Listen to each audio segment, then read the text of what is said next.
une maison de paix, un point tranquille tourné vers Dieu. Mets-toi à l'école du silence profond, vrai, qui n'est pas mutisme, mais passerelle vers l'écoute et la communion. N'emplis pas tes jours de mots inutiles et d'agitation. Nos vies surchargées de bruit tuent dans l'homme ce qu'il y a d'essentiel. Ouvre-lui une porte au cœur purifié de ton amitié. La grâce, la paix et l'amour de notre Seigneur sont sur nous. Amen. Et nous nous levons pour louer le Seigneur par le chant, en chantant « Tu es là au cœur de nos vies ». C'est le 47-19. 47-19. Alors dans nos cantiques, il faut trouver le premier chiffre, 47, et ensuite vous cherchez, quand vous êtes dans les 47, le 19. Tu es là au cœur de nos vies.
vous invite à vous lever pour recevoir les paroles de grâce.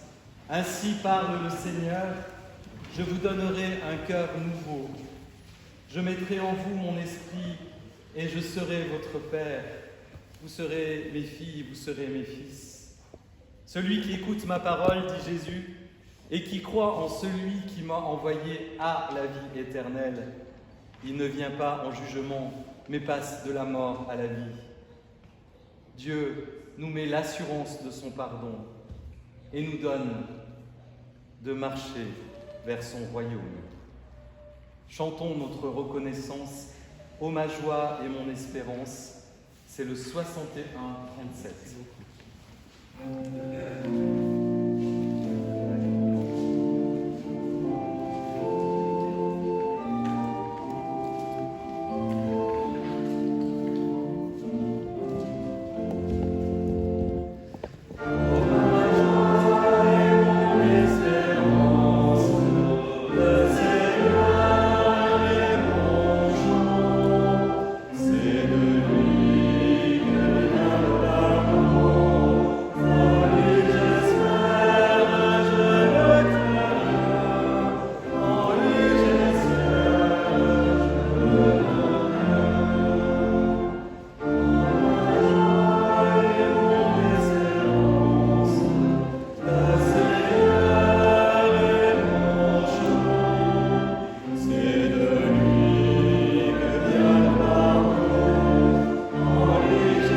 Et nous lisons dans l'évangile de Matthieu, chapitre 13, les versets 24 à 30. Jésus leur proposa cette parabole. Il en va du règne des cieux comme d'un homme qui avait semé de la bonne semence dans son champ. Pendant que les gens dormaient, son ennemi vint, sema de la mauvaise herbe au milieu du blé et s'en alla. Lorsque l'herbe eut poussé et produit du fruit, la mauvaise herbe parut aussi. Les esclaves du maître de maison vinrent lui dire « Seigneur, n'as-tu pas semé de la bonne semence dans ton champ? D'où vient donc qu'il y ait de la mauvaise herbe ?»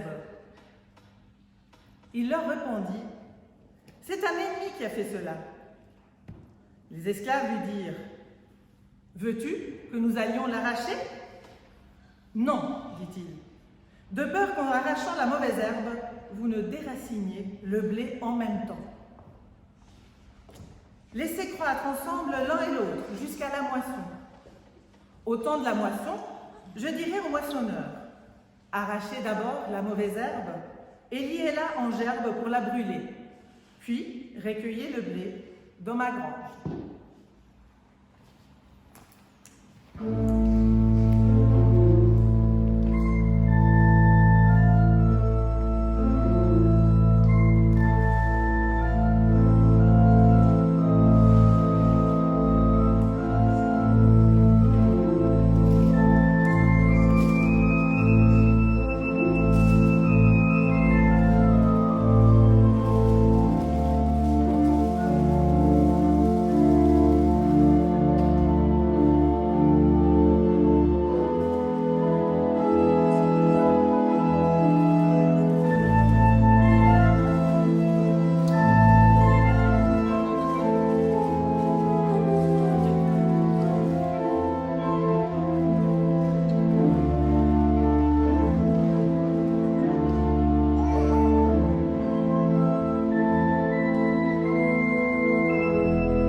Dormir.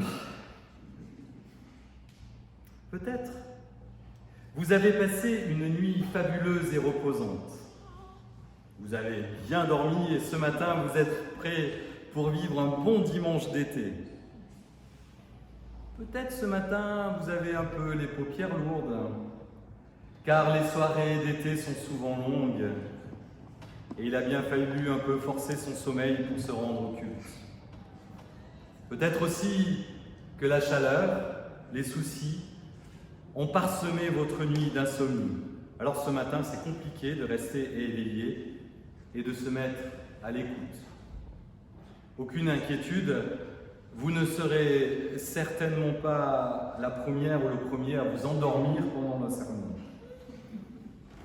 C'est finalement assez paisible de dormir à l'écoute de la parole. Un père de l'Église, Abba Poimen, qui vivait dans le désert au IVe siècle, préconisait aussi de laisser dormir ses frères fatigués pendant les offices. Les frères vivaient alors dans des communautés spirituelles au désert, dans la solitude. Ils vivaient de prière et de travail sous le soleil et se rejoignaient uniquement pour les offices. Les plus jeunes étaient scandalisés de voir leurs aînés s'endormir. Ils s'en plaignent un jour à leur maître, Abba Poimen, et voici leur échange. Quelques-uns lui demandèrent « À ton avis, quand nous voyons des frères s'assoupir à l'office, faut-il les secouer pour qu'ils soient réveillés durant la vigile ?» Et le maître leur répondit « Moi, quand je vois un frère s'assoupir, je mets sa tête sur mes genoux et je le fais reposer. Alors si les yeux vous piquent, n'hésitez pas. » Outre l'aspect comique de la situation, il y a derrière ce geste d'accueillir la tête d'un frère l'attitude d'un accueil radical. En effet, nous ne savons pas ce que vit l'autre à côté de nous. Et peut-être que l'accueillir consiste à le prendre comme il ou elle vient. Et même si les conventions voudraient qu'on ne donne pas pendant le culte, peut-être que dans ce cas-là, l'écoute de la parole s'avère plus fine en laissant dormir une personne fatiguée, plutôt que lui mettre un gros coup de coude pour la forcer à rester éveillée. Le maître Abba Poimen, dans sa grande sagesse, suivait aussi l'attitude du maître de maison de notre parabole du jour. En effet, vous l'avez entendu, de façon assez curieuse, le maître de maison ne reproche rien aux esclaves et il ne leur reproche pas d'avoir dormi pendant que son ennemi est venu semer la mauvaise graine dans son champ. Pourtant, ce sont eux qui sont en charge du champ et qui auraient dû en assurer la surveillance. Non, non, le maître de maison ne fait aucun reproche aux esclaves. Il est normal que les gens dorment après une grosse journée de labeur. Et dans la Bible, il y a un temps pour dormir et un temps pour veiller. Écoutez un extrait du beau proverbe 3. « Si tu te couches, tu seras sans crainte, et quand tu seras couché, ton sommeil sera doux.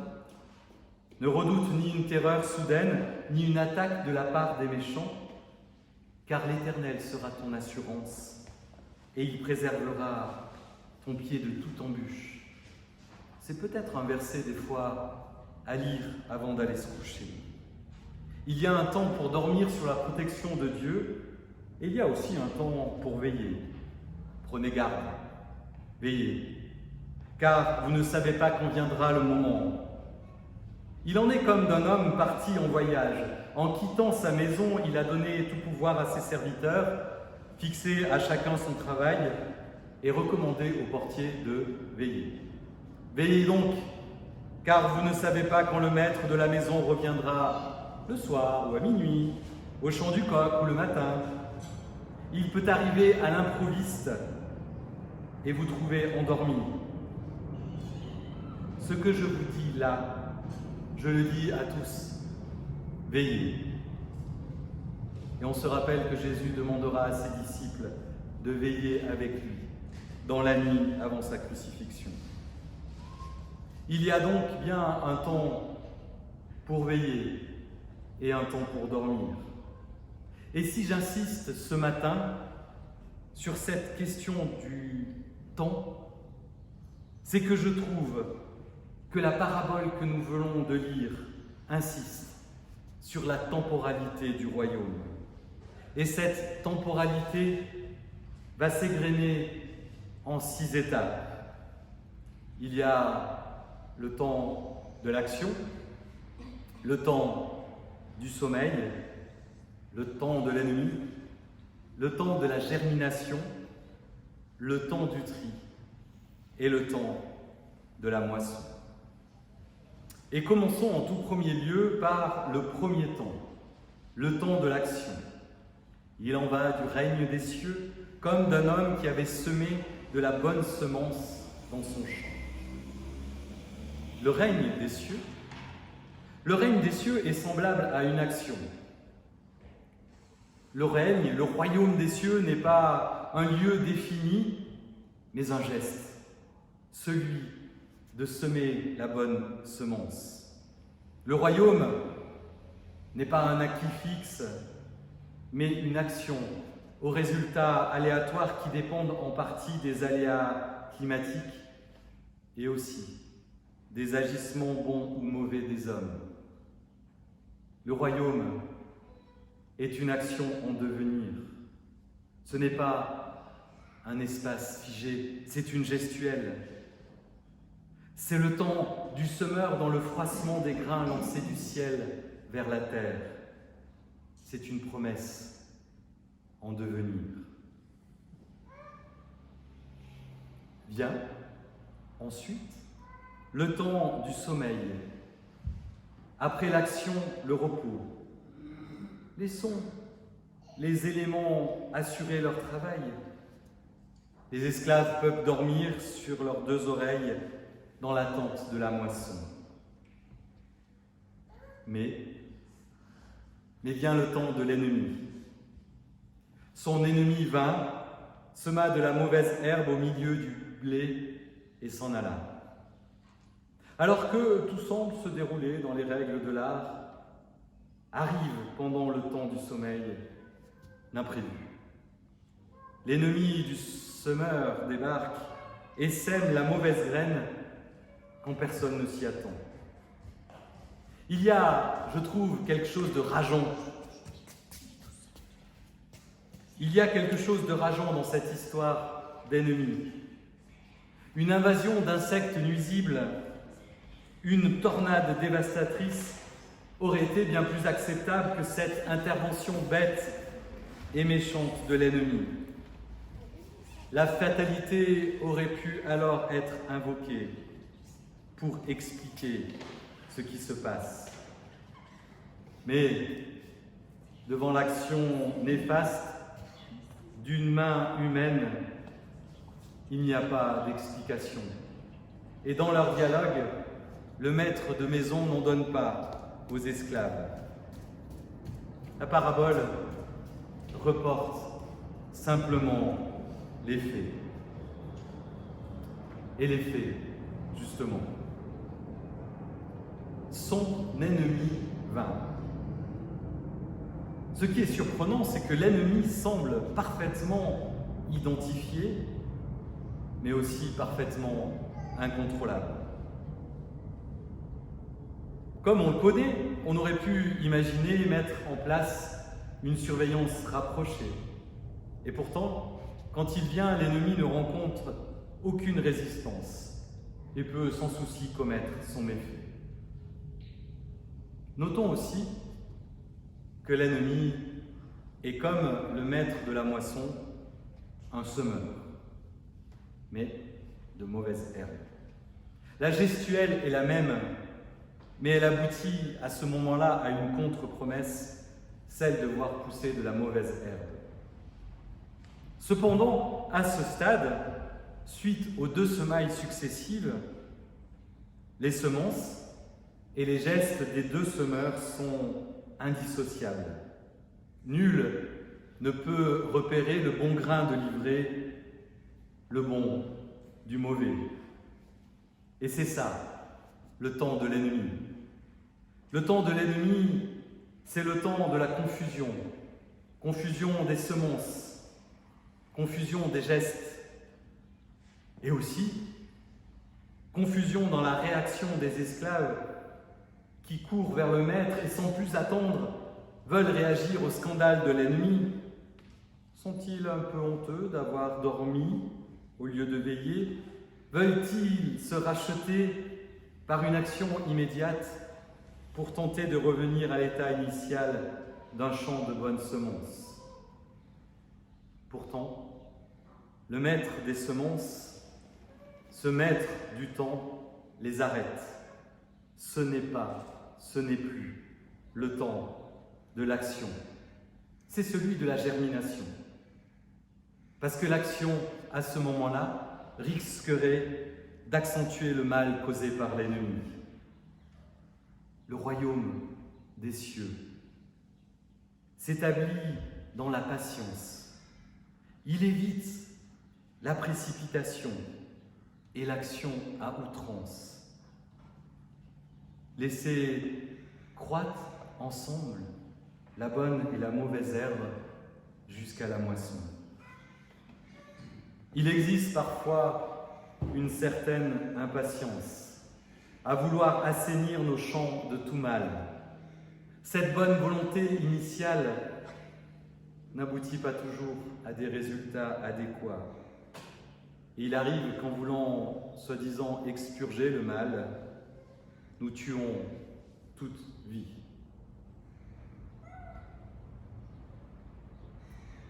J'en ai tous les jours devant chez moi un exemple flagrant.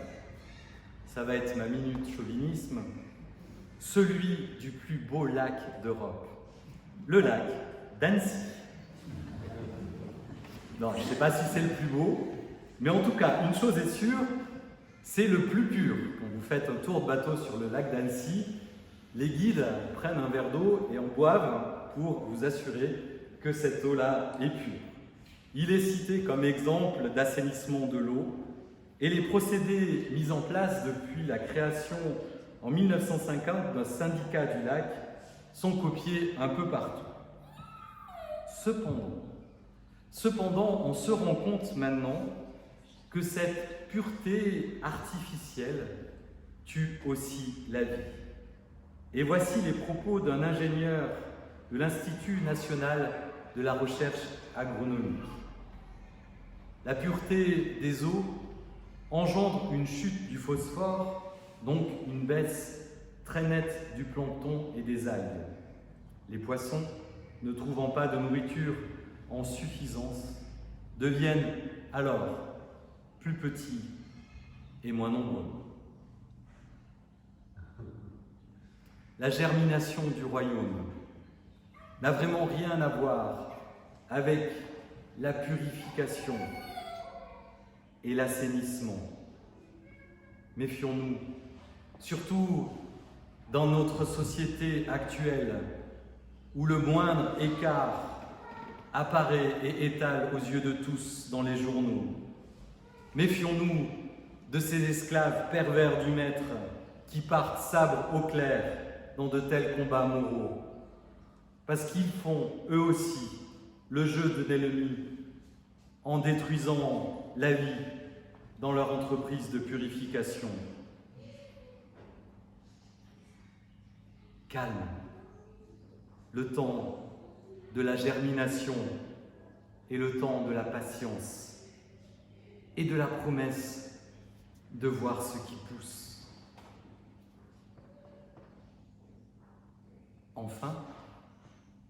Enfin, après la succession de jours clairs, de soleil et de jours plus sombres de pluie, le champ est enfin prêt à être moissonné. La mauvaise herbe et le blé ont poussé. Le maître va convoquer une nouvelle équipe, celle des moissonneurs. Plus tard, dans l'évangile de Matthieu, Jésus explique cette parabole à ses disciples. Et là, il précise qu'en fait, ces moissonneurs sont des anges, plus aptes à repérer la confusion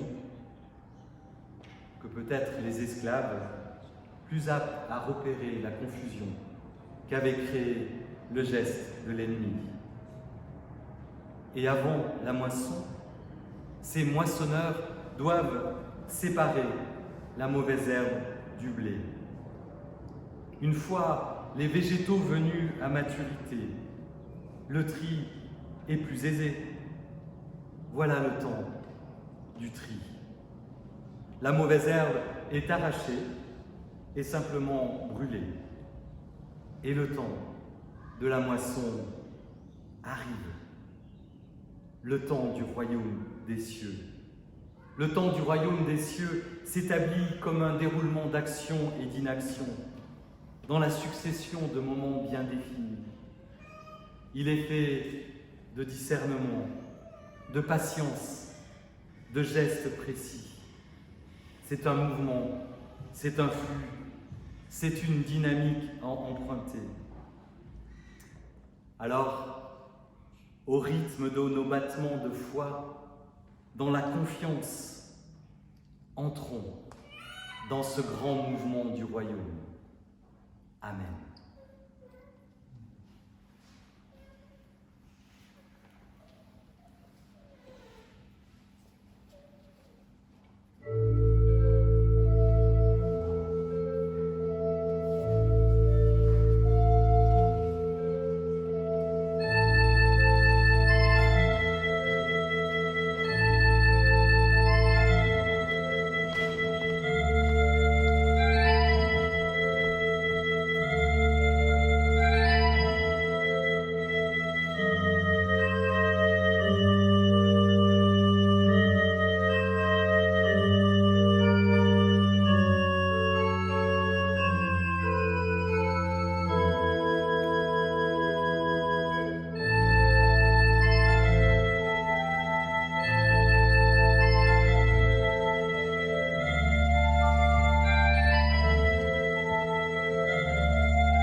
Voici quelques annonces pour la vie de notre communauté.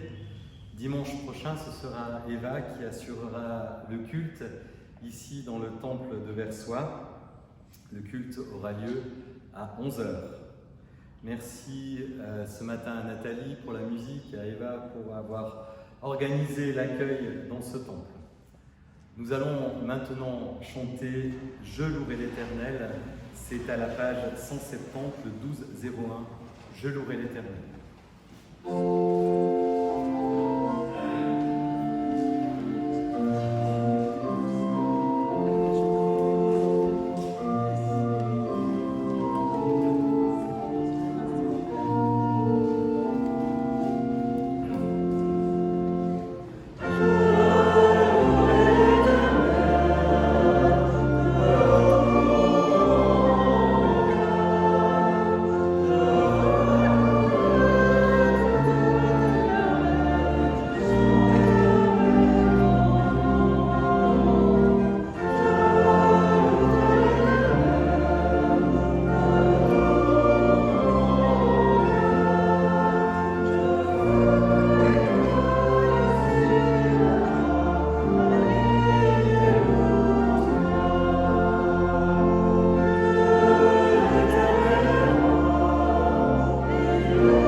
Et nous prions.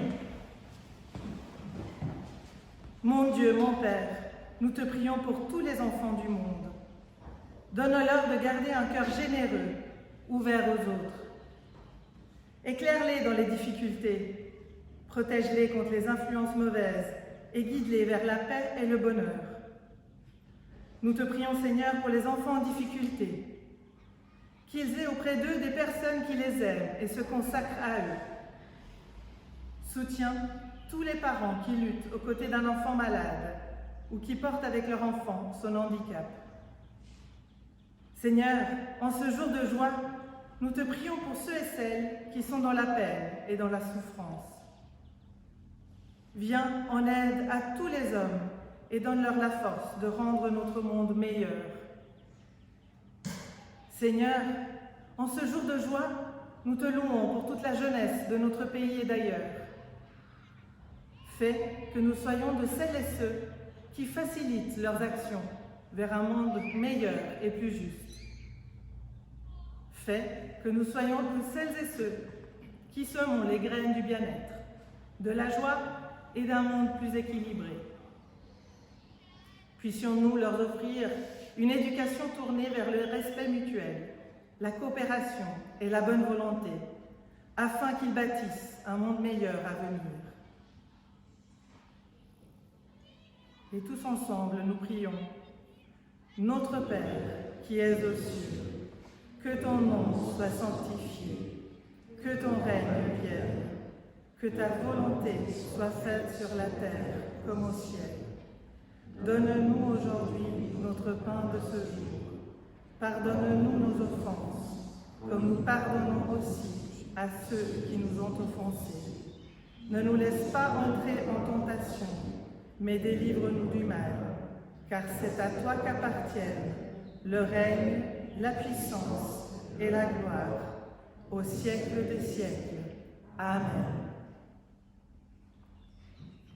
Et nous nous levons pour chanter « À toi la gloire », le 34-18, à la page 456.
Recevons la bénédiction de celui à qui nous devons toute gloire. Nous ne craignons rien parce qu'il est avec nous, parce qu'il est là, il protège le champ de sa moisson. La grâce, l'amour et la joie de notre Seigneur sont sur nous, ici et maintenant. Amen.